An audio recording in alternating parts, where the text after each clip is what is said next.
What if the most famous light in Japan was born from grief? We start where the world almost stayed dark.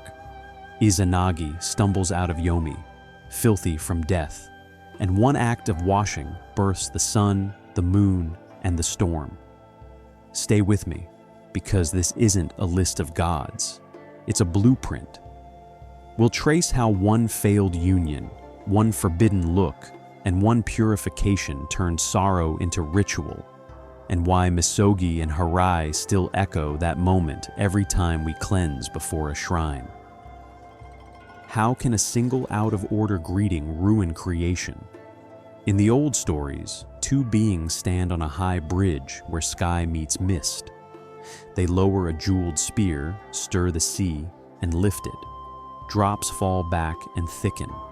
Land hardens where there had been only swell and drift.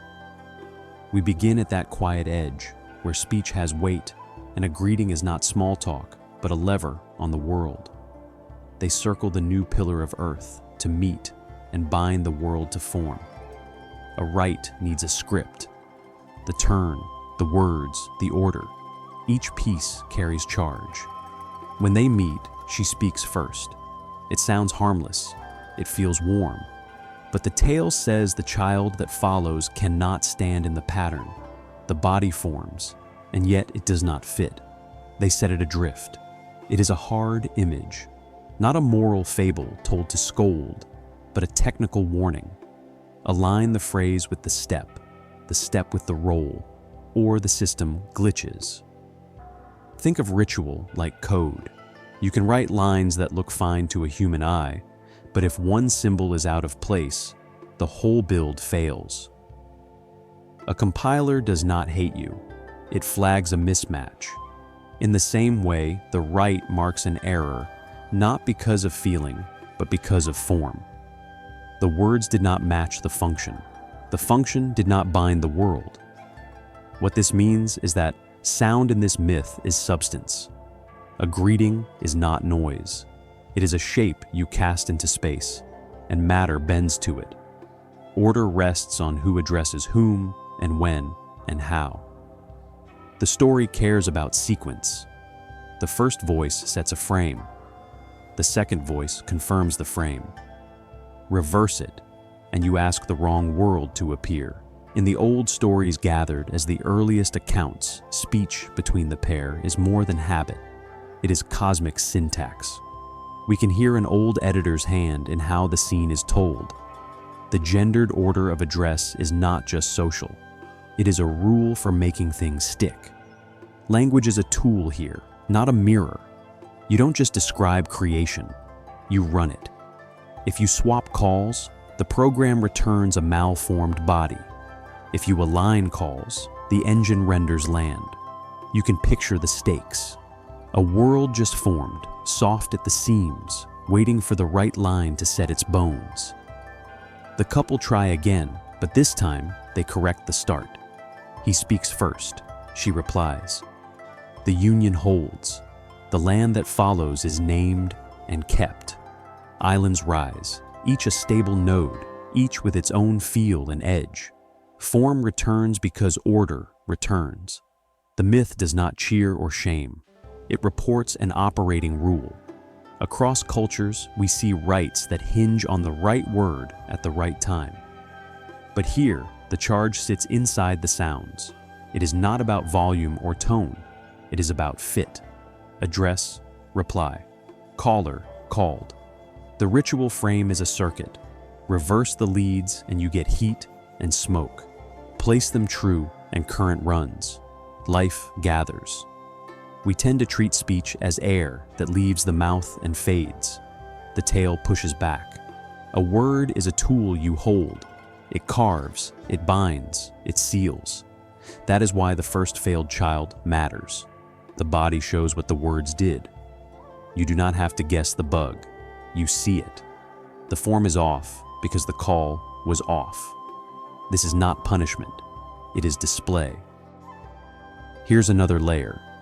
The greeting is also consent and respect. It maps how beings meet each other so they can make a shared field. In that way, the rite models governance. Who opens? Who reflects? Who names? The choice writes a hierarchy into matter. The old stories make that choice visible, then fix it in the retelling so later rites can borrow the same load-bearing beam. We should pause on how conservative and how radical that is. Conservative, because it preserves an order of speech and links it to cosmic success.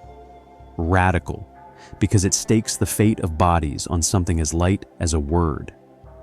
That is a strange bet. It says the softest tool can do the heaviest lift. It also says mistakes are not sins in the first place. They are misalignments. You can correct them with craft. The first misstep is not the end. They adjust. They run the ritual again. This time, the couple's path around the pillar repeats, but the cadence changes. The first voice calls. The second answers. The child that comes can hold weight, then more children. Land spreads like a chain, each link stable enough to carry shrines and storms and stories. The fix works not because they felt different, but because they spoke in tune with the frame. What this shows is a culture thinking hard about how rites do work. The tale warns priests and couples and leaders, do not skip order, do not play fast with a dress, because the world pays for it. And it gives comfort, too. If you mess the line, you can try again. You can reset the register and speak the next binding in the right key. On the other hand, we should not mistake the warning for a simple rule book. The myth cares about sound and form, but it does not stop there. It hints that words and bodies are braided. You change one, and you touch the other. That is a high claim. It is also a practical one. If speech can knock the frame loose, then speech can lock it tight. Ask this then, if a single greeting can break a world, what can restore one? We just saw the basic cure. Repeat the rite with the order set. Yet that is only the first repair. Stability needs more than shape. It needs limits. It needs cost. The next births will carry both. When they reach the edge of heat and blood, the world learns a new rule that makes all later rules hold. So, we leave the bridge and the pillar and the soft edge of new land, and we step toward the first burn. A womb that made hills and rivers will meet a flame that does not care for form. In that meeting, something parts that had always been one, and a boundary enters the story that no greeting can bind back once it appears. Why does creation demand a death before a world can live? In the old stories, we move from the soft rise of islands to a room where labor turns to heat. Izanami bears land, and many kami, and then one more force arrives that the body cannot carry. Fire enters by birth, and the blaze that should warm a home sears the maker. From that moment, life and death stand apart. The creative womb becomes a wound. That is the pivot. Up to now, making has been clean. Now, creation leaves a scar that does not close. The tale does not flinch. It says the first bright tool is also a blade. Flame is useful. Flame is sacred. Flame is lethal. You can light a hearth or burn a field. The myth ties all three into one child. Think of fire as a contract with risk written in heat. It gives food and metal and light. It also takes breath and skin and timber. In this cosmogony, the price prints itself on a body. The act that once made mountains now makes ash. A mother who brought forth rivers meets a kind of change that does not return what it takes. The line between making and ending appears in one cry. What this means is that birth and death arrive as twins. Each gain casts a shadow. Each tool you claim invites its opposite. The old stories lean into that balance. They do not sanitize it. They show a world that runs on exchange. If you want power, you accept cost. If you want light, you live with burn risk. That isn't a threat. It's a rule of materials. Grief enters next, and it is loud. Izanagi stands by the loss and does the one thing grief knows how to do. He strikes back. In one cut, he slays the fire child. The story marks the act as rage, but watch what follows. From the blood, more kami appear. Violence, meant to end a force, fractures into new beings. Loss multiplies life. For example, the research we have notes that Izanagi's rage slays the fire child, and that the blood generates more deities. That's a stark image. A strike that should close a book opens new chapters. The act ties two motifs together: creation through division and grief as generator. The world here does not waste pain. It routes it into pattern. Across cultures, fire sits at this edge. It is the first engineer and the first hazard. The story places that edge inside a family. That choice keeps the stakes close. Creation is not a distant forge. It is a body, a house, a bond. When the bond breaks, the world learns a limit it did not know. No right can reverse a burn. The wound sets a new law. We often think of death as an intruder. Here, death is the receipt handed over at a bright birth. That framing shifts the tone of the cosmos. There is no evil realm pushing in. There is exchange. You hold a tool, and you accept the heat it gives off. The tale is clear. Once fire arrives, mortality is part of the deal. Life wears an end date. Notice how the myth treats grief. It does not call it a private feeling that fades. It gives grief agency. It moves, it cuts, it makes. That may feel harsh, but it is also honest. People do build new forms after loss, not because they wanted to, but because the world pushes them to. The story names that push and writes it into the bones of gods. The newborn deities that spring from blood suggest a system where waste becomes seed. That's not a neat comfort, it is a working lens. Endings feed beginnings. Ash feeds soil. Breath feeds flame. The cycle is not soft.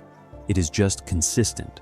You can hear the logic. If every act leaves a remainder, those scraps must land somewhere. Here, they land as beings with roles. So the cosmos adds a line that cannot be ignored. Mortality, bodies break, bonds snap. Even gods are not exempt from process. That addition recalibrates the whole map. Time now matters, care matters, rights matter. If life can end, then order must be maintained in motion, not printed once and shelved. The world becomes a thing you tend, like banked coals. On the other hand, grief does not like lines. It wants return. It wants what was there yesterday. It makes oaths and plans to cross. Izanagi will not accept the new boundary without a fight. He turns from the kill to the gate that blocks him. If there is a way back, he will take it. If there is not, he will try anyway. That choice is the hinge of the next act. The story has taught us about order and cost. Now it tests the lesson. Can love undo the law that fire wrote? Can a vow walk back a burn? The answer is not abstract. It sits in a place with dirt and rock, with rules that stick to skin. The old stories call it Yomi. Before we go there, hold the shape we just traced. Creation stacks wins on losses. Power bonds to hazard. Grief produces movement. Blood throws new forms into the world. This is not moral scorekeeping. It is mechanism. The tale runs like a workshop. Touch this, that heats. Cut this, fragments fall. Some of those fragments take on names and work. What this shows is a cosmology built from trade-offs. It does not ask us to love pain. It asks us to see outputs where we expect ends. When a force is too strong for a body, something changes that cannot be unchanged. You can rage at it, you can harness it, you cannot erase it. Fire is now part of the kit. Death is now part of the script.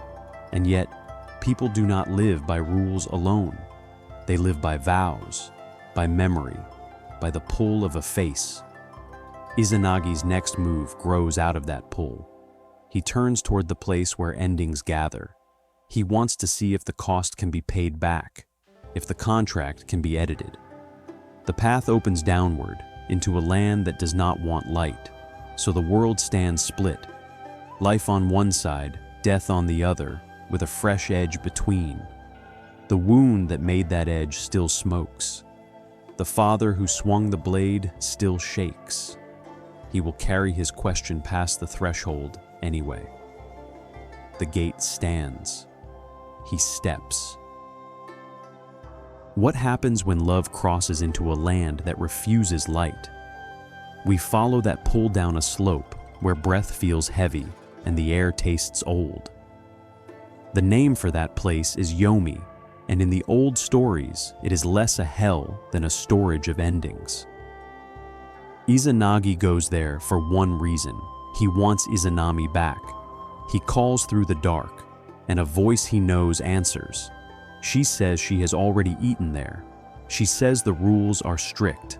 She warns him not to look at her while she seeks leave to return. The line is simple. Wait, trust, keep the light away.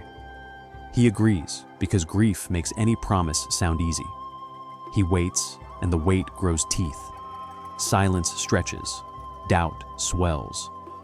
He needs proof that she can move, that she still belongs to his side of the line. He makes a flame from what he has at hand. The light jumps, and in that moment, he breaks the one boundary she gave. The look lands. Decay clings to her. The form he remembers has changed state. The body shows the work of time and soil, a queen set over a realm that feeds on return. It is not a moral fall. It is biology made visible. He wanted love.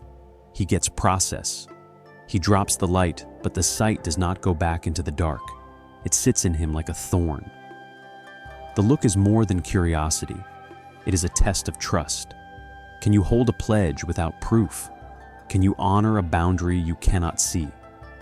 He fails that test. The tale does not gloat. It records a human reflex. When stakes rise, we grab for certainty. But certainty has a cost when the law is do not look. Across myths, the forbidden sight motif often works like this. A veil holds a truth that daily life cannot carry. The rule protects not a fragile god, but the viewer. Here, the truth is plain and harsh. Death is not a shadow. It is a set of steps the body takes. Once you see those steps, you cannot pretend. For example, our source notes, he lights the dark with a spark from his hair, and the flare reveals putrefaction. The image is tight and cold. Love meets the biology of death, and love loses the shape it wanted to keep. You hear the click as a private wish hits a public law. Yomi is sticky. It clings. It is not a court with sentences. It is a room with residue. The pollution that follows is called kegare, a kind of ritual stain that rides back with those who cross the line. That is why the warning matters. It is not just, don't be rude. It is, do not take this back into a world that breathes. Izanami's rage breaks loose at the same time the stain takes hold. A vow was broken. A boundary was crossed. She calls the shikome, foul women who hunt and seize, to bring him back or drag him down. The chase starts in a crush of feet and breath. He runs toward the mouth of the world, and death's hand reaches. He throws obstacles to make space. He grabs what the place still has of life, even in that dark, peaches, the old stories say, and uses them to drive back the horde. The fruit reads like a pocket of spring smuggled into winter. It is a small thing with a large charge. In a land that refuses light, a sweet seed buys seconds. Think of this as a border check. You can slip in with grief. You cannot slip out with what you came for. The guards are not judges, they are physics. He sprints anyway. He chooses breath over vow, and the tale lets you feel that choice as a series of concrete moves, not a thought experiment. Run, throw, block, keep moving. He reaches the slope where cool air starts to rise. Yomi's forces close. He finds a stone so large it can stand as a hinge between worlds and levers it into place. It does not argue, it just sits. The seal is physical, and that is the point. Separation becomes law, not a feeling. The two call through the rock, and the words that pass are bitter. He lives. She rules the ground below. The line holds. What this shows is how a myth can turn a private break into a cosmic fix. The forbidden look is not punished because it is naughty. It is shown to be unworkable. Once you bring light into a process that depends on darkness, you change the process. You set off alarms. The chase is the reaction. The stone is the new rule. Yomi's nature matters here. It is not a furnace for sins. It is a place where decay belongs and where contact spreads that state. The focus sits on contamination and the need to clean, not on verdicts. That frame will steer everything that follows. After you touch death, you must deal with the residue. If you do not, the stain travels. The look also rewrites the love story. It does not erase feeling. It sets feeling under a ceiling. There is a time when love must let go, or it risks dragging both sides into a clog of half-life. The rock is a mercy as much as a gate. It keeps flows from mixing. It allows rivers to run clear above and roots to feed below. We can read the peaches as a small signal of where repair will come from. Life helps life outrun death's claim, but it does so through craft and timing, not brute force. The acts are practical. Make light, see truth, flee, bar the door, then clean. The sequence carries a calm wisdom inside the panic. Now the stain marks him. He is crossed, seen, fled, and sealed. He is not fit to touch rights or land until he clears the residue that clings. The world on this side needs flow and clarity, or it gums up and sours. He understands that. He turns toward water. The next move is not war. It is washing. He will use a method that treats impurity as a knot you can loosen. He will step into a stream and unbind the clinging dark. And in the act of unbinding, new light will enter the story in a way no vow could bring it. The bath becomes a gate in the other direction, one that opens without theft. How can washing your face birth the sun? We left a boulder at the mouth of Yomi, and now a new task waits upstream. Izanagi comes back marked by contact with death, carrying a residue that sticks to skin and spirit. He heads for water, not a trickle, but clean flow. He chooses Misogi, a ritual bath that treats stain as something you can unbind with order and motion. The old stories say that defilement needs action, not denial, so he wades in. The rule is simple and strict. Wash to lift the miasma of the land below.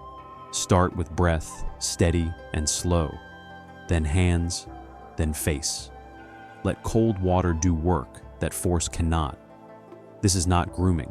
It is world repair in a human body's frame.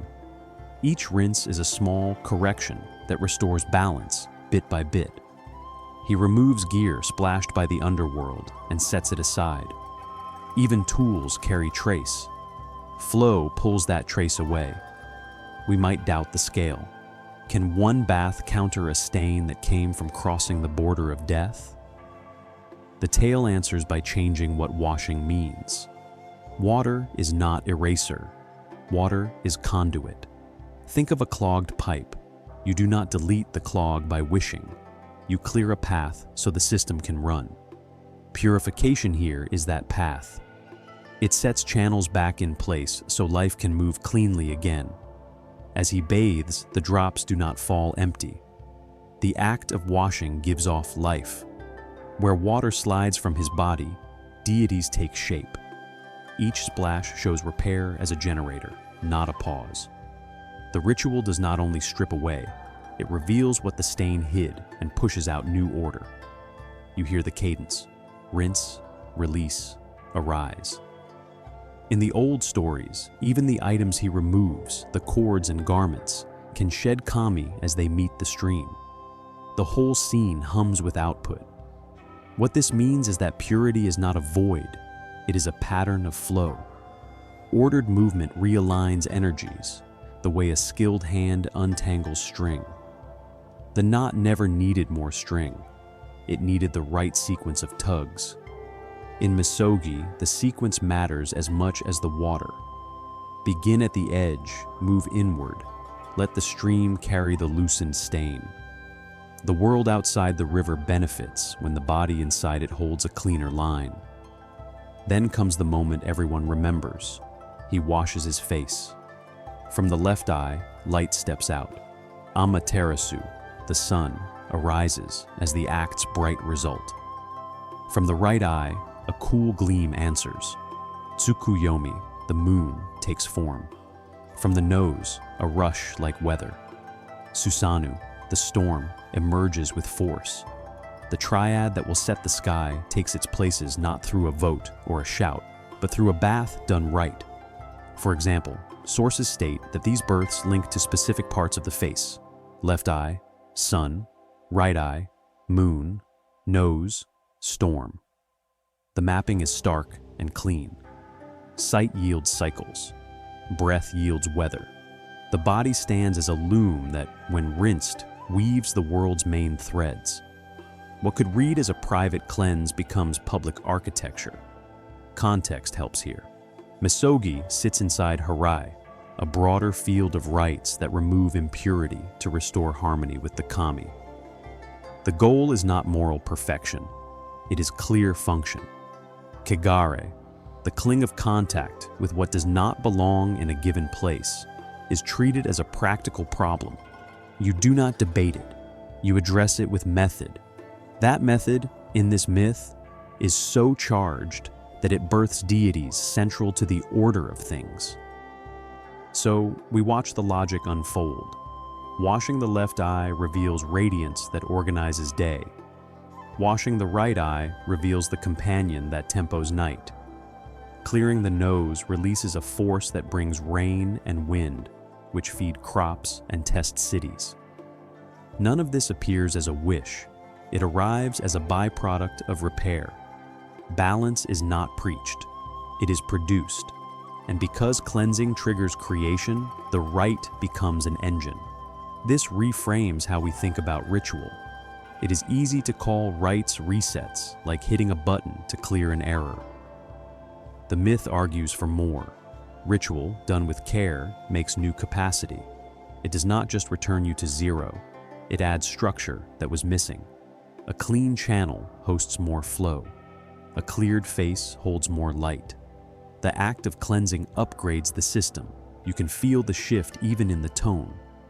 Earlier, we saw seals and chases and a rule that divides the living from the dead. Here, the mood steadies. Clean water, strict steps, known results. That steadiness is not dull. It is useful. We need it after the panic of Yomi. A world that now includes death deserves tools that keep life running. Misogi becomes one of those tools. Across practices tied to these stories, you find echoes of this stance. A small rinse before a shrine visit. Hands, mouth, a trace of water set with intent. Not superstition. A way to mark a border and tune yourself to a place where kami are invited to dwell. The cosmogony gives this habit a deep root. When you cleanse, you join a flow that once laid out sun and moon. What this shows is a consistent thread in the old accounts completed long ago: purification, order, and the role of a dress link to sovereign light. The sun's birth through a wash ties radiance to clarity and clarity to right rule. The myth folds politics into daily acts without shouting about it. If the face that looks on the world is clean, the world arranges itself by that gaze. We can sit with the analogy of the pipe a little longer. When flow is blocked, pressure builds and noise follows. Clean the line, and the hum returns. In this tale, the hum becomes the cycle of day and night, the breath of storms, the rhythm that crops rely on. The creative power is not loud, it is constant. That constancy is what counts, so the world gains sun, moon, and storm through the most modest route, restoration. A bath, done after a boundary was crossed, becomes the hinge of sky, not by force, by method, by the cool insistence that things can be unbound and set right. From there, life can work again, and work brighter than before. Now the triad stands, and with it, a test. Light, calm, and squall do not share space easily. They will have to learn how to live with one another's power without dimming the other's charge. We'll step into that family table next, where clarity is a mirror, storms have teeth, and distance keeps the calendar honest. Why does a sun goddess govern mirrors and manners? We've just seen light arrive through cleansing, and now we meet the one who holds that light steady.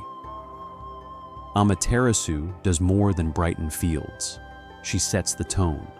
In the old stories, she stands as sovereign of clarity and reflection, the kind of seeing that shows what is there without bending it to wish or fear.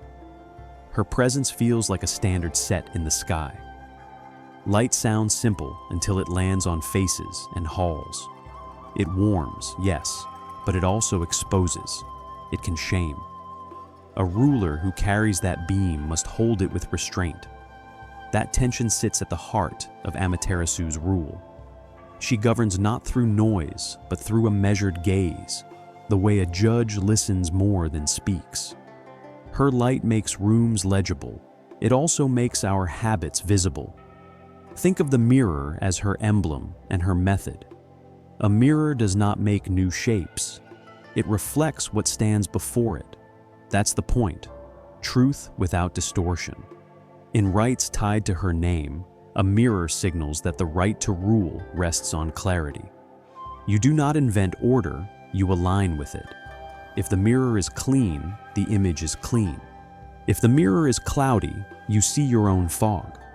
What this means is that radiance maps to right rule.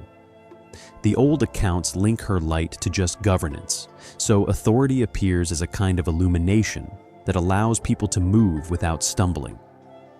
The glow is not a halo for vanity. It is a work light.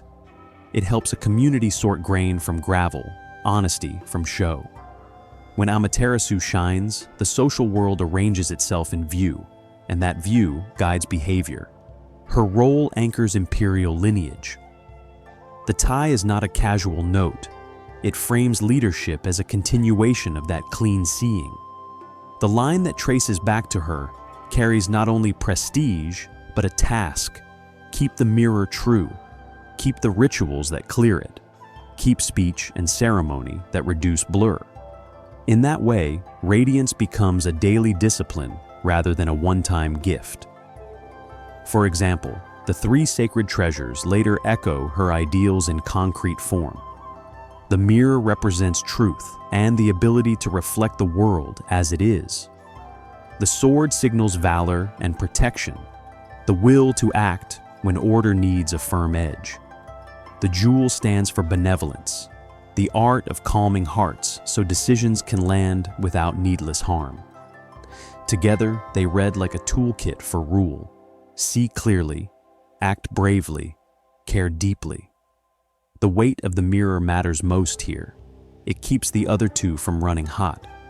Valor without reflection becomes ruin. Benevolence without clarity turns to soft confusion. The mirror centers them. It tells you when to draw the blade and when to offer the jewel. That is why Amaterasu's emblem sits first in the bundle, vision before motion. In the old stories, her light is social as well as cosmic. It orders calendars, yes, but it also orders conduct.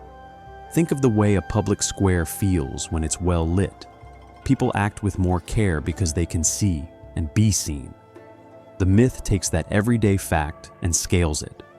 A land lit by Amaterasu's gaze holds fewer ambushes and more open rights. You can hear drums and voices travel on clean air.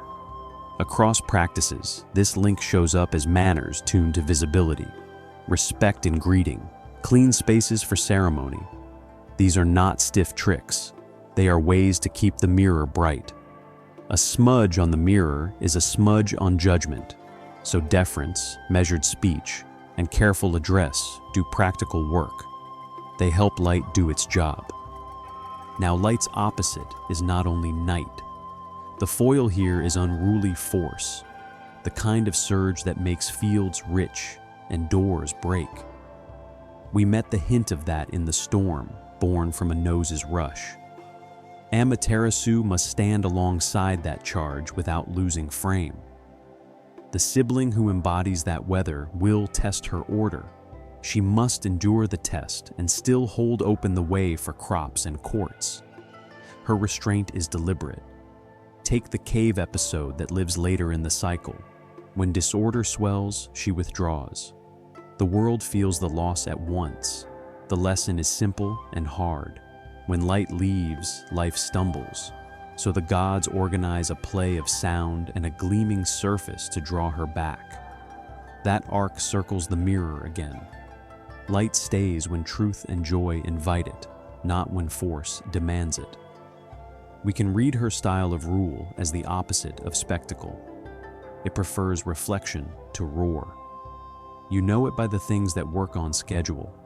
Harvests that arrive, rites that close with clean endings, disputes that end without revenge. The grandeur is quiet. It's the hum of a system tuned well. In that frame, the sun is a standard, not a star. A check on power, not just a symbol of it. The imperial tie sits under all this, not as boast, but as structure. A lineage that claims her must keep her disciplines. Mirrors must be tended, words must be weighed. If conduct drifts, the light dulls, and disorder takes the gap. That's a serious test for any human house. The myth lays out the stakes without drama. Keep the mirror clear, or fields and hearts pay. Think of her as the axis where ritual and rule meet. A mirror in a shrine is not decor. It's a reminder that seeing straight is sacred work. You polish the surface to polish judgment. You bow not to flatter, but to clear noise so your stance lines up with the world you want to live in. That habit scales from one person at a basin to a court-setting policy.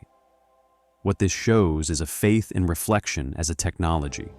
It's low-tech and high-trust. You stand in front of a surface that won't lie, and you learn to accept what it shows. That's harsh some days. It's also freeing.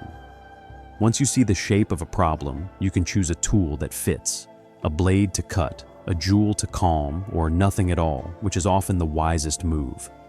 On the other hand, order that never flexes cracks. That's why the storm's kin matters. Amaterasu's light will share a world with a force that doesn't sit still. The dance between them gives us seasons of plenty and nights of wreckage. Her role isn't to erase that tension. It's to keep it visible and bounded so life can plan and repair. So we meet a sun that holds people to a standard, not a distant furnace, but a rule of clear sight and careful action. She makes space for courage and kindness to do their jobs under a bright, honest beam. And now the contrast walks in with wet hair and a shout, bringing salt and thunder, a brother both needed and feared, the storm. How can the god who wrecks fields also save kingdoms? In the old stories, Susanoo holds storm and sea in his hands. He brings the squall that greens rice and the surge that breaks boats. He is loud weather made into a person. That means bounty and harm ride on the same wind. Think of a storm front as a moving workshop. It hauls water inland, drops it over dry soil, and pries seeds awake. Then with a hard turn, it shreds roofs and drags soil downslope. The rain that feeds crops can flip into floods and winds that ruin homes. On the coast, the sea gives fish and trade routes. It also hides swells and currents that end lives. A single god who rules that edge will look like a hero and a hazard, sometimes on the same day. Susanoo's mood runs hot. His grief presses outward, and fury spills into acts that unsettle farms and rights. He does not hate order. He bumps it, scuffs it, rips it when the pulse rises. That is why people in these tales fear him and call on him. They need rain. They dread wreck. Both needs point to the same door. Across cultures, storm deities carry this split nature. They make fields grow, then tear them. They calm seas, then lash them. The pattern is not random. It follows the weather's work. That lens matters here because it helps us see why Susanoo isn't a villain or a saint. He is a process with a face. What this means is that the myth holds tension instead of fixing it.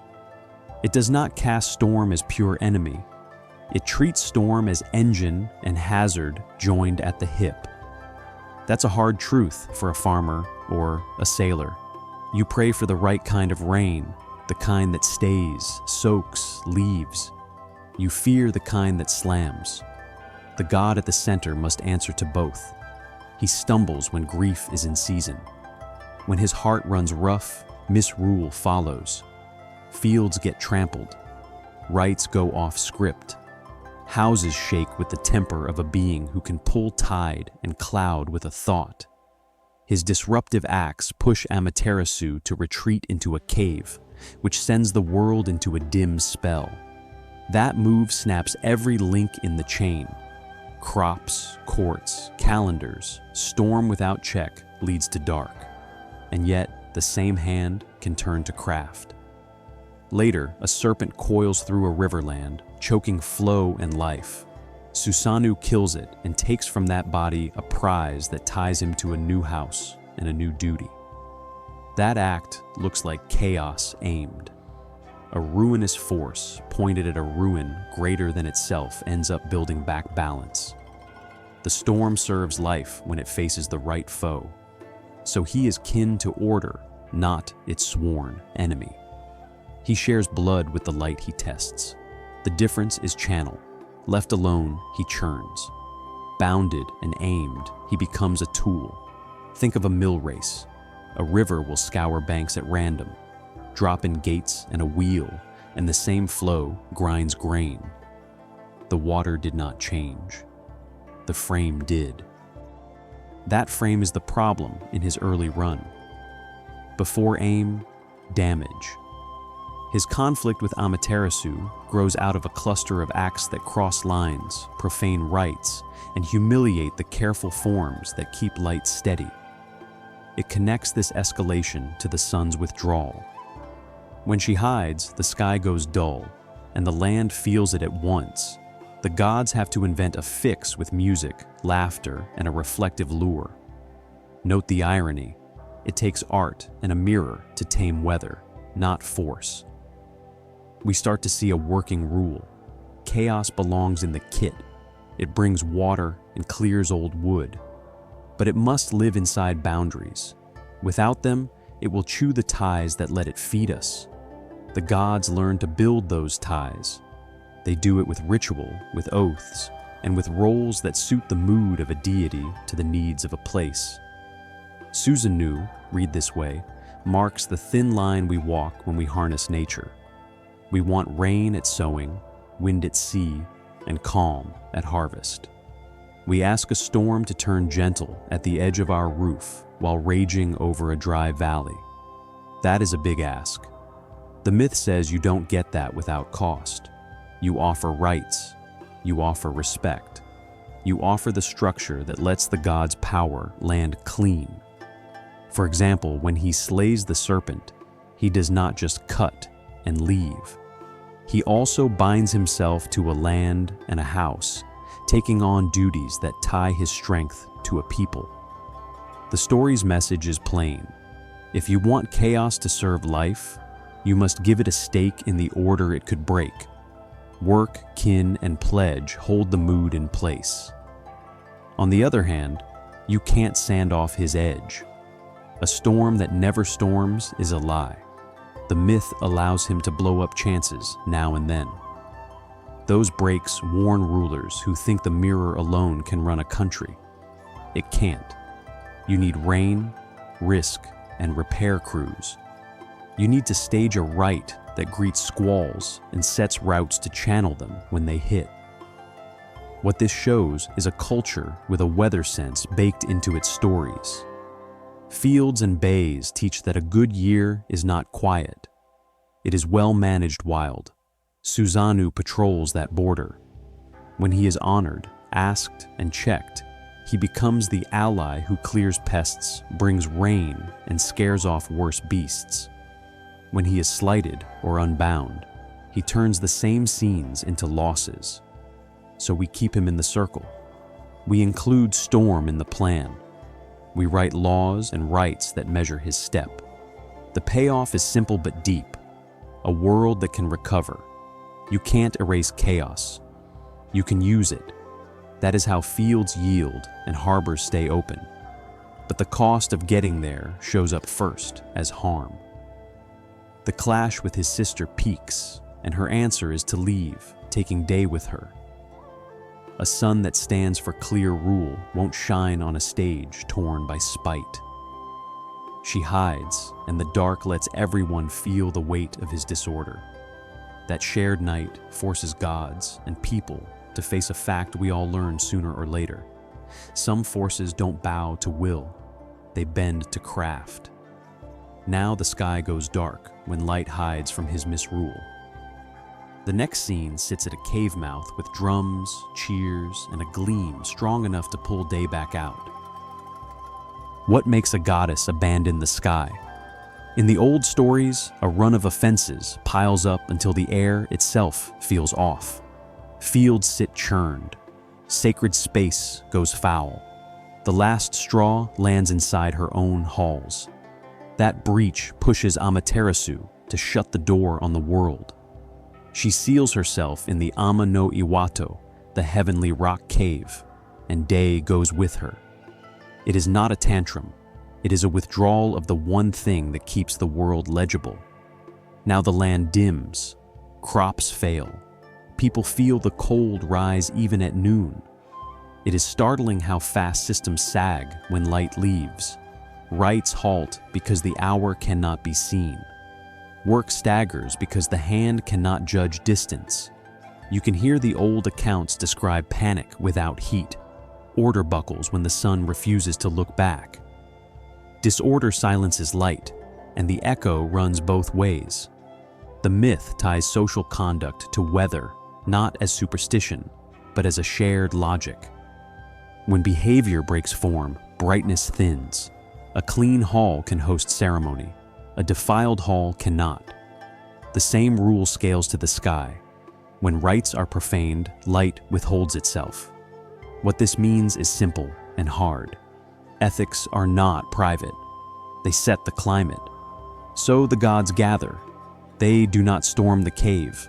They build a plan. Force failed to hold the line. Craft might bring light back. Think of a dark theater before a show. You can feel attention focus before anything appears. They stage that kind of focus at Stone's mouth.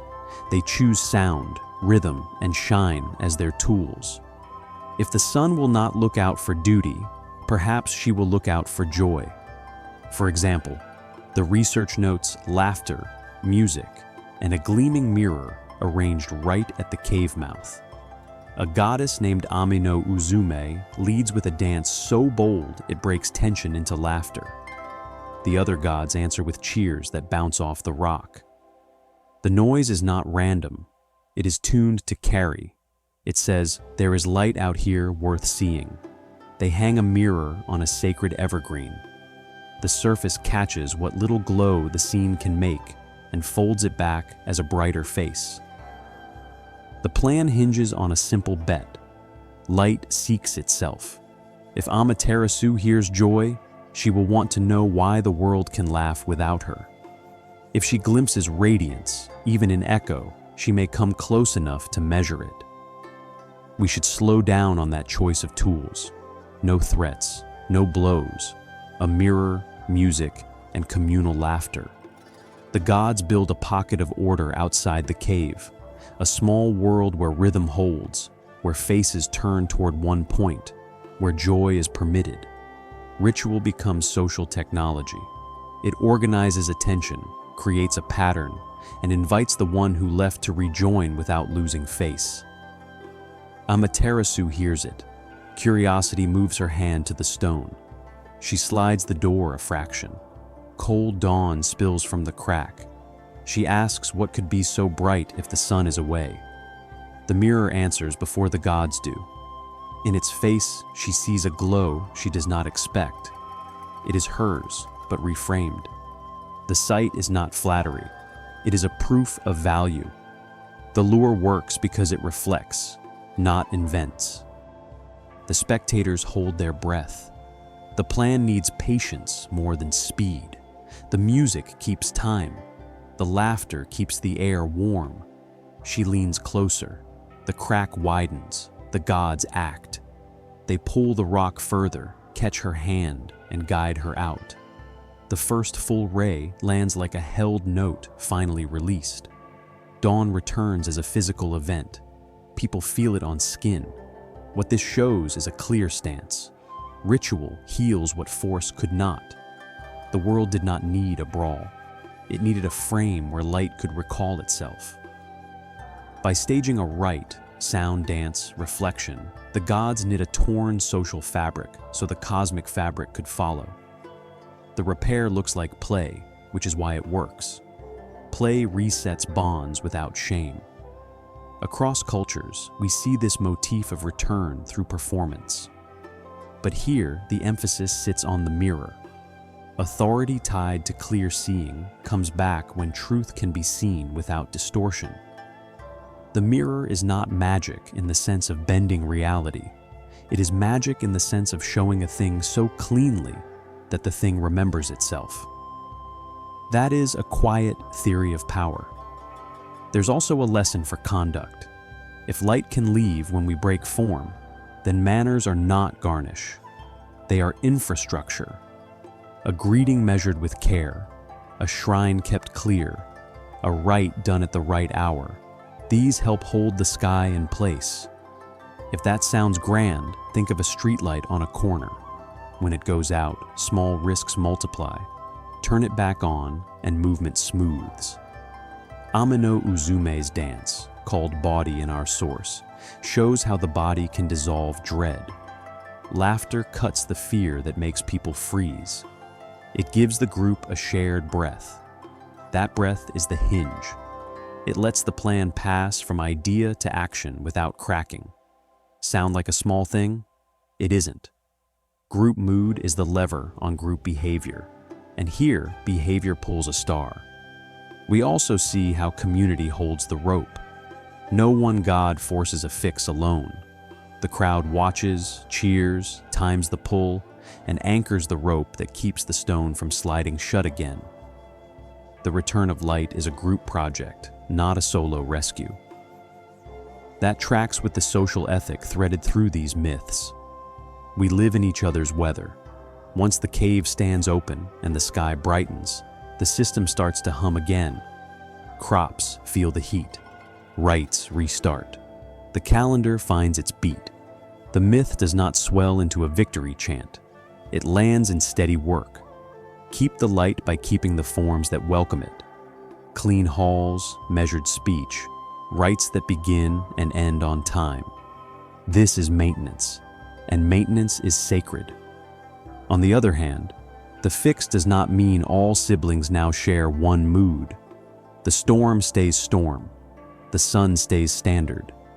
And one more figure holds back from the noise, a cool presence who rarely joins the crowd. He marks the night with distance and gives time its measured swing. A moon whose silence, more than any speech, keeps the calendar honest. Why is the moon sibling the hardest to know? In the old stories, 3 lights arrive from a wash meant to clear death's trace, and one of them steps back from the noise. Tsukuyomi keeps his distance. He is born with sun and storm, yet he does not chase applause or quarrels. He moves to the edge where night starts and waits there like a steady metronome. We already met the sister who rules by clarity and the brother who arrives like a squall. Tsukuyomi stands between them by refusing the stage. He withdraws from the social drama. That choice reads less as coldness and more as craft. Some forces work best when no one stares. Night needs room.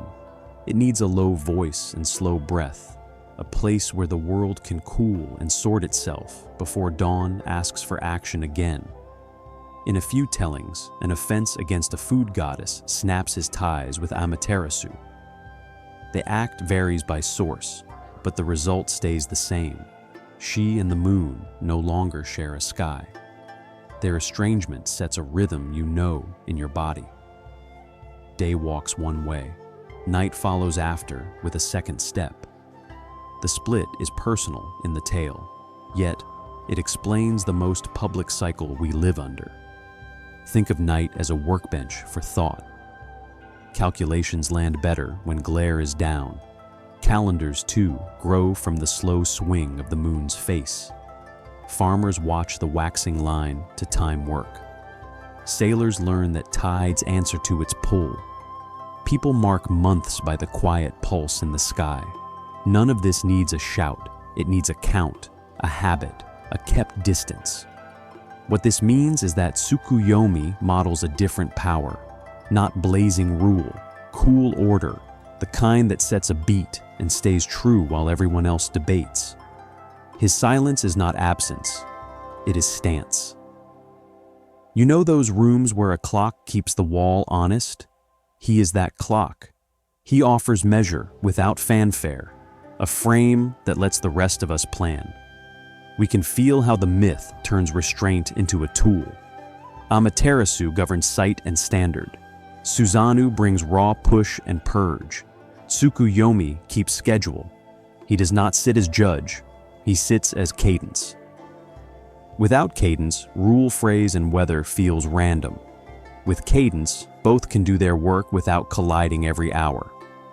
The cosmos needs a planner as much as a torch and a hammer. The estrangement from his sister carries a clean lesson. Some partnerships function best with space.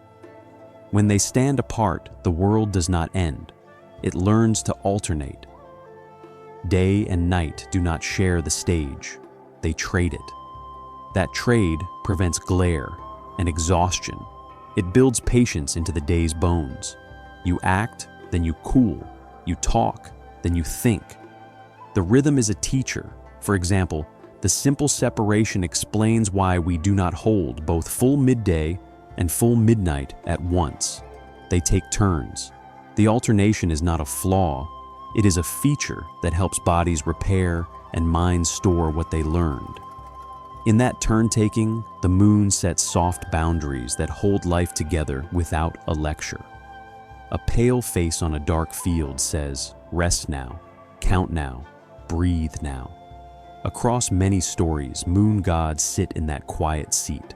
Calculators, keepers of clockwork, watchers who log cycles instead of writing decrees. Here, that motif grows from how the moon acts in the sky. It waxes and wanes on schedule. It drags the ocean like a patient teacher with a long rope. It does not need crowds, it needs regularity. Tsukuyomi, as an archetype, embodies that. What this shows is how the myth recasts time as a lived cycle, not a line. We don't march forward forever under one light. We turn. The turn brings back the same shapes, but never as exact copies. You see the same curve on the moon and feel a different chill in your bones. The cycle gives memory something to grip and gives change a path that doesn't shatter the map. In that frame, Tsukuyomi's low profile ceases to be a gap. It is a function. Silence makes room for counting. Distance makes room for cool checks. We need that, especially after storm and glare have had their say. Night gives the ledger a column for totals. It lets mistakes sit still long enough to be seen, and small gains settle into place before dawn stirs them again. Now place the triad together, and you get a working state. The sun holds standard. The storm brings force and renewal. The moon keeps schedule. Each one checks the others by being stubborn in its own way. Light will expose what storm wrecks. Storm will clear what light calcifies. The moon will time both, so the fixes and the fields do not step on each other's toes. Think of the triad as a loom: warp, weft, and shuttle. Amaterasu is the clear warp set tight. Susanoo is the weft pulled through with muscle. Tsukuyomi is the steady hand on the shuttle, keeping pace so the fabric doesn't bunch. Take any one away, and the cloth fails. Keep all three in tension, and you can weave a year that feeds a people. The moon's cool order also guards against drift in rites. Festivals, plantings, and repairs follow counts marked by phases. That means memory sits not only in words, but in the sky. If human records burn, the curve returns. That quiet redundancy is a form of mercy baked into the world, a stable cue for communities that will face fires and floods. On the other hand, distance can be read as scorn if you crave constant warmth. The myth declines that reading. Tsukuyomi's space is service, not sulk. The path he lays lets day keep pride and storm keep bite without collapsing the field. You can ignore him for a season, but your calendar will tangle, and your boats will misjudge the pull at the mouth of the bay. What this means for how we live is humble and firm. Not all power announces itself. Some keeps count. Some checks the tide chart before it speaks. Some says no by not showing up. That restraint isn't blankness, it's design. You can learn from it. In your own plans, leave room for a cool pass after the bright idea in the surge of work. Night is a tool. So the mystery around Tsukuyomi is not a hole in the story. It is the story's way of making silence felt. Mystery is not absence, it is a function. A cool light that walks behind the hills and still tells the sea what to do. A face you cannot fix in place that still starts your month on time. With heaven arranged like this, standard, storm, and schedule sharing the load, the earth has room to speak for itself. Its answer won't be a copy of the sky. It will be a bargain struck on soil with oaths, handovers, and shrines, where rule looks less like a beam and more like a pact. What happens when the land has its own king? In the old stories, power does not drop onto empty soil. It lands on ground already claimed, tended, and named. Izumo stands out for that reason. It is a place where earth speaks back to heaven, and the voice has weight. If you love myths, stick around for the twist. In Izumo, Susanoo's line leads to Okuninushi, a maker of nations and deals. He builds roads, settles quarrels, gathers scattered clans into a shared field. You can picture him less as a conqueror and more as a builder who knows when to give, when to take, and when to bind two rivals with a single cord. Authority here feels like carpentry. Each joint must fit. Now the tension. Two claims meet: a promise of heaven's descent and the fact of Earth's stewardship already in place. One claim says mandate, the other says custody. Both feel valid. Both have proofs. The sky offers lineage and regalia. The land offers shrines, crops, and people who listen. If one side pushes hard, the fabric tears. So the story chooses a different path. We get negotiation. We get handover. The arc frames authority as a pact, not a seizure. Words matter. rights matter. A request travels from the Light's Line to the king of the Reed Plains, asking him to yield the field to the descendants of the heavenly gods. The phrase that names the land of the plentiful reed-covered plains and fresh rice ears, turns soil into oath. By naming, the myth sets terms that both sides can recognize. What this means is that sovereignty shows up as layered. It is not a single lever pulled once. It's a stack of permissions, promises, and places that continue to matter after a throne changes hands. The act of yielding sets a precedent. Transfer power with ritual, not with ruin. In this lens, conquest without consent lacks the seal that lasts. For example, the handover secures shrines and honors for Izumo. The local center does not vanish. It receives rights, sites, and a role in the new order. That detail keeps the story from reading like erasure. The land's history is folded into the state's present. Okuninushi steps back from rulership, but gains a different kind of standing, tied to worship and place rather than edict and tax. Across the old accounts, this agreement mirrors political realities in early Japan. Plural centers sought unity. Regional cults and courts existed side by side, each with traditions, harvests, and gods who guarded borders and bridges. Integration took craft. The myth offers a clean script for that work. Ask, honor, bind, and then descend. Think of sovereignty like irrigation. A river brings water from far away, but ditches on the ground decide where the water goes and who drinks first. Heaven is the headwater. Izumo is the ditch master. Without an agreement, you get flood and thirst at once. With a pact, fields drink in turn and feed more mouths. The map of power works the same way. So, how does the pact land? By ritual. Officials do not only speak, they perform acts that mark consent. The story models a transfer where the loser does not vanish and the winner does not gloat. Instead, roles shift. Okuninushi's authority becomes the spine of a sacred network. Amaterasu's line gains the right to govern the human world in daylight, backed by rights that keep the mirror clear. The next step follows as consequence, not surprise. Heaven's mandate now walks the land through a chosen envoy. Ninigi descends. In the research, his arrival flows directly from the agreement. He comes with regalia that carry meaning more than shine. These objects are contracts made concrete, a mirror to see true, a sword to act when needed, a jewel to settle hearts, ears of rice to show a bond with fields that feed the people. What this shows is a system where myths and politics talk to each other without blur. The story gives a tool to later rulers. Trace your right to the pact, not to the blade alone. That claim can be checked, it can be enacted, it can be renewed each season with rites at shrines that remember who yielded and why. On the other hand, the land keeps its voice.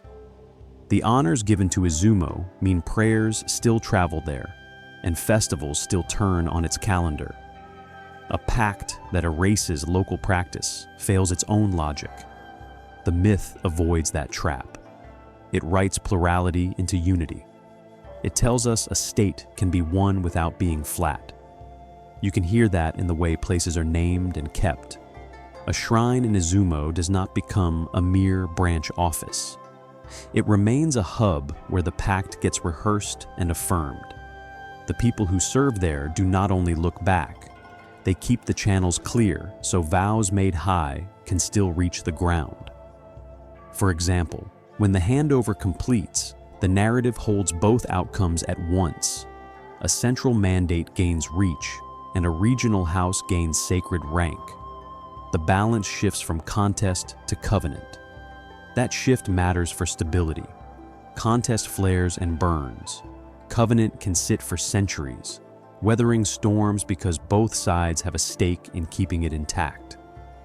Now, some listeners ask, why would a king yield at all? The story answers with scope. Heaven offers linkage across valleys and bays that a local court cannot match alone. It brings a calendar and rites that sync one harvest to the next. The give is real, but the get is also real. Protection, prestige, and a share in a larger peace. What this means for us is that myth teaches a kind of statecraft. Don't only count armies, count agreements. Don't only draw lines, set terms for how to cross them. Power that arrives with a mirror and a vow sits differently on the land than power that arrives with ash. The Izumo cycle also gives us a method to read shrines today. When you see offerings or hear an old title in a prayer, you're watching the pact keep breathing. The names are not museum tags. They function as keys, opening channels that were cut long ago so new water can still move. The handover's tone remains steady, even at its peak. No grand speeches in the research, no boasts beyond the quoted phrase. Just a clean act, a request, a consent, a set of honors, and a path cleared for descent. Quiet power multiplies. The story trusts its own form. And so, with Izumo heard and heaven answered, the envoy steps down carrying the sky's shine. The mandate does not hover anymore.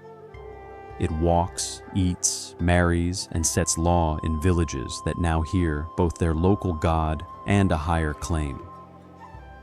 Descent follows, from gods to rulers, bearing a mirror's shine. How do you carry the sky down a mountain? In the old stories, you don't drag the heavens by force. You send a bearer with tools that hold its shape. Ninigi steps from the high plane with a task backed by vow. He comes not empty-handed, but with objects that speak, bind, and remind. The descent marks a handoff from gods who set rules to people who must live them. Ninigi descends with sacred regalia to plant heaven's order on earth. He arrives under a charge that ties him to Amaterasu's light and to a promise already struck with the land. His path is less a march and more a placement. Where he stands, a new link forms. The ground gains a standard. The sky gains a steward who can listen to fields and still answer to a mirror. Bringing purity into a mixed world risks dilution and conflict. The reed plains hold shrines, markets, rival claims, and river mud that stains clean cloth in one step. Purity, as we've seen, is flow and form, not a vacuum.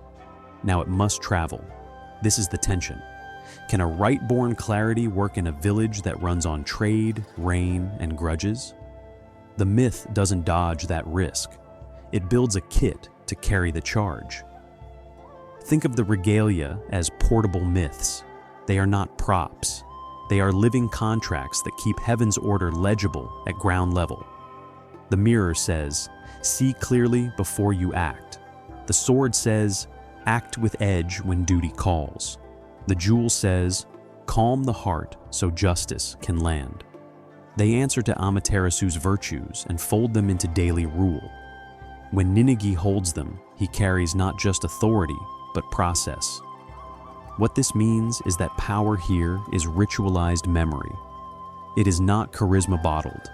It is a set of objects that trigger stories, rites, and checks. A mirror can be polished before a council, reminding everyone that clarity is the first move. A sword can sit sheathed on a dais, stating that force exists but will wait behind reflection. A jewel can rest at the center of a dispute, drawing eyes and breath down into a calmer rate. The tools are cues. The cues shape conduct. Authority moves through hands, but it anchors in things. That is the design. Objects outlast tempers. They can be tended, guarded, and passed down with instructions. In a world that will swing between feast and fire, placing memory in metal and stone gives a polity resilience. You don't have to trust that every ruler will recall the story on a bad day.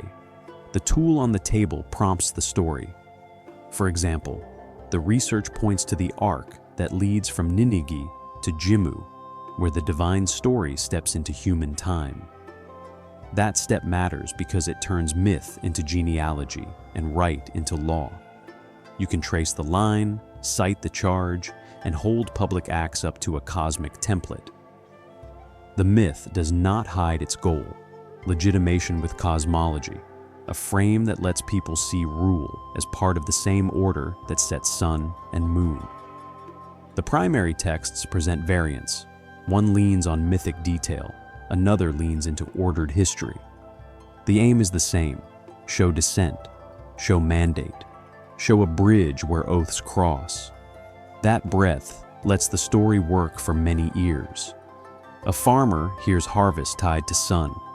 A court hears law tied to a mirror. Both hear a reason to accept a standard that arrived from above with a promise to care for what lies below. Now we can point back to an earlier theme. The blueprint began with grief, a burn that split life and death. It moved through washing, where purity came as flow returned.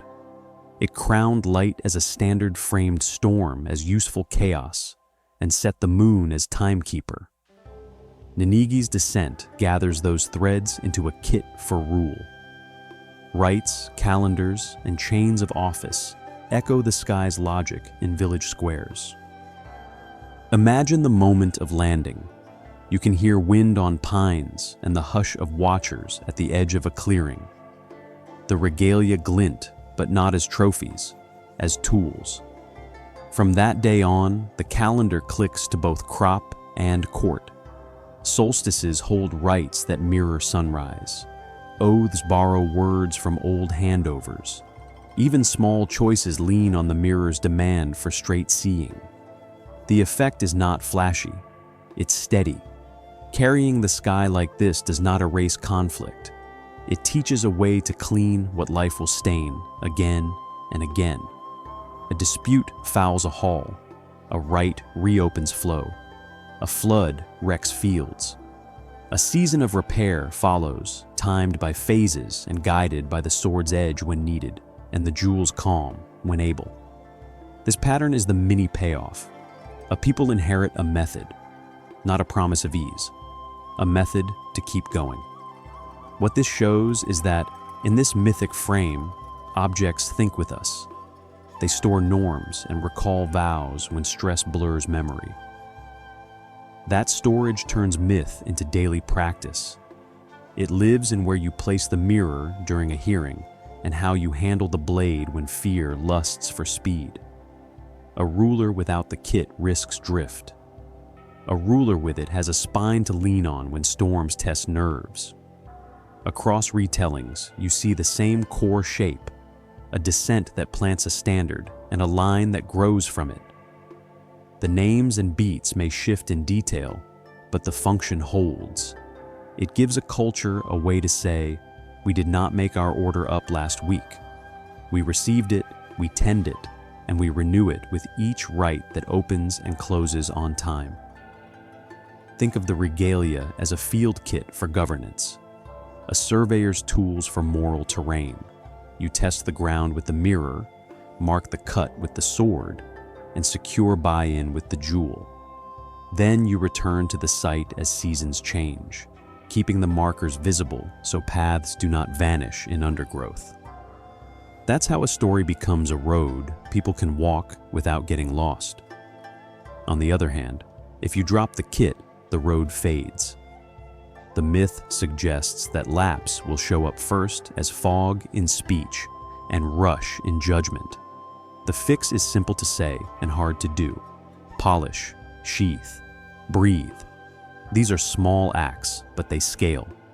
They keep the line from gods to market day clear enough to carry weight without snap. Ninigi's walk down the mountain is the hinge where a bright idea becomes a calendar entry. The day is fixed, the shrine is raised, the oath is sworn. And from that hinge, human time unfolds with a script that can absorb rain and war and birth and loss without losing its center. So the descent closes the gap between sky and soil by giving people things to hold and ways to use them. A standard you can touch, a charge you can rehearse, a cycle you can plan around. That way survives in small gestures you still see today, where a rinse, a bow, or a polished surface quietly keeps the channel open. Why do modern hands reenact a god's grief every day? We rinse, we sprinkle, we bow. The moves look small. They carry a long charge. The path we've walked from the river, where one wash birthed 3 lights, now threads through basins and doorways, into arenas and homes, into the pauses before we speak or step over a threshold. At a shrine, we meet the basin first. You lift the ladle, wash the left hand, then the right, then bring a little water to the lip. The sequence is the point. Each move makes a boundary. It says, I'm shifting from street time to sacred time. The hands that held coins and handles drop noise. The mouth that will speak a prayer meets clean flow. You feel a reset take hold in seconds. In a sumo ring, a handful of salt bites the air and falls white on packed clay. The gesture reads as plain and strong. Salt cuts damp, checks stain, and marks the ring as a field where push and balance rule. It turns a fight into a rite. Contestants do not only test strength, they step into a space set apart, tuned so force can meet force without spite or spill. Homes get a quiet version of the same work. A visit from a priest, a trace of water, a sweep of words that set rooms back in order after trouble. A move into a new place, or a return from a hard season often carries these marks. The acts aren't grand. They rebuild flow where worry sat too long.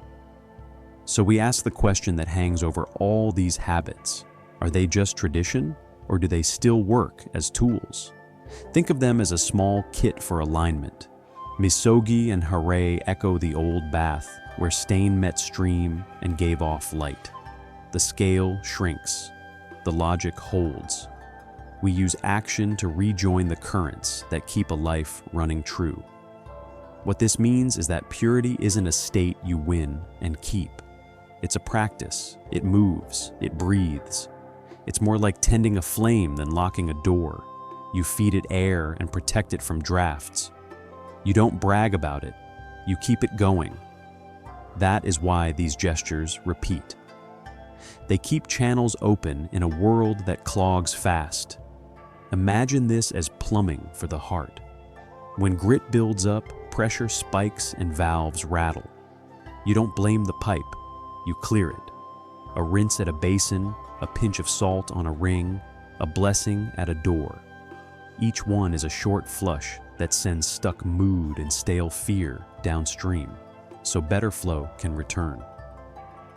The relief shows up as breath you didn't realize you were holding. Seasonal rites push the same current through whole towns. After illness, flood, or fire, people gather. They sweep streets, hang signs, carry branches, and pass under a rope that marks clean passage. The point is not to forget. It's to reroute grief into a shared act so hope has room to land. When hands move together, the ground feels steadier. The old stories shine through these acts without a lecture. A wash that once birthed a son now lives in a ladle. A seal at the mouth of Yomi now echoes in the way we mark thresholds with rope, paper, or salt. Structure slides from myth into muscle memory. Children learn the moves. They copy the pause before the dip, the care with which we set tools down after use.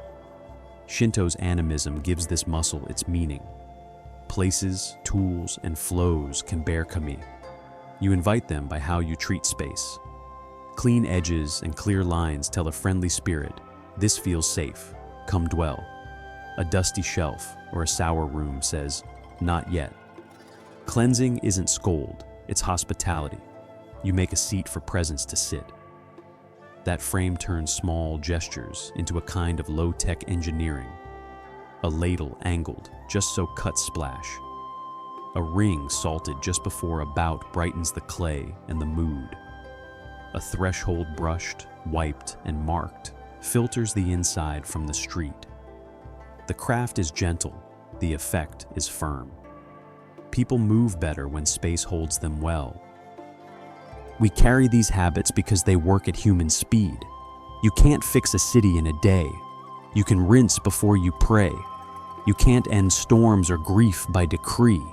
You can throw salt and let the crackle reset the ring. Small resets stack. They keep panic from settling.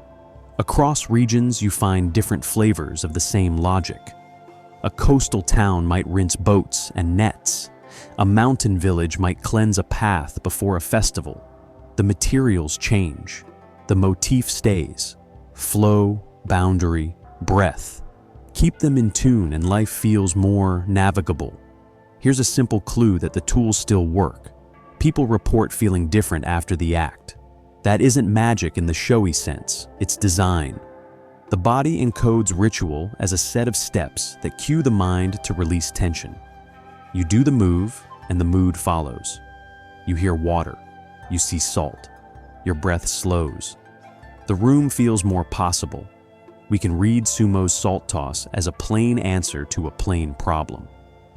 Contact sports mix sweat, soil, pride, and fear. You need a reset before force starts to feel like spite.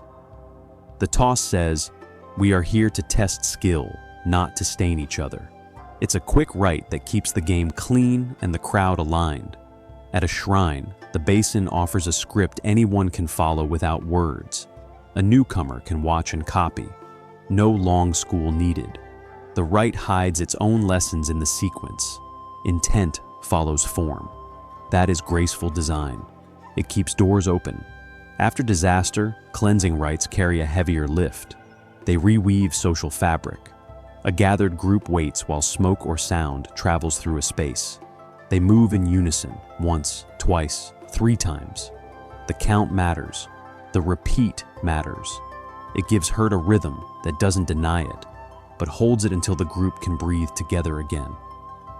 What this shows is a culture that treats purity as a dialogue.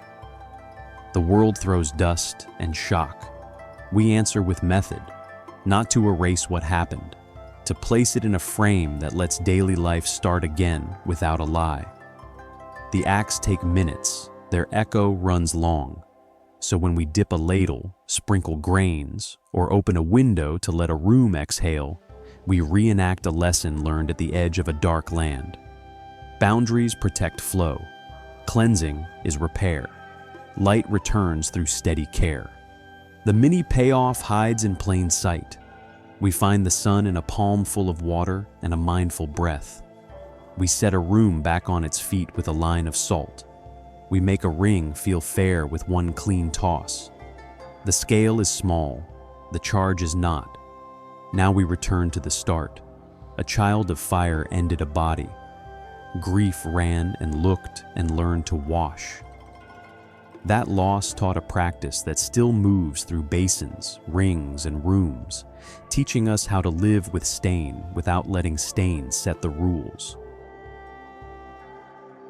Grief births light, and cleansing becomes creativity. What this means is simple. Order is a practice. You keep it by tending flow, not by freezing time. A rinse, a breath, a measured word, small moves that keep the channel open. If this story stirred ideas, try weaving a purification motif into your next tale or game build and tell me what you discover. Think of it as a reset mechanic that also creates new paths. We stepped through darkness to a mirror's edge. Now carry that mirror into how you greet the world. Polish your stance, weigh your words, and see what brightens when you do. If you liked this video, subscribe to the Myths of Old and discover the long-forgotten myths that breathe again.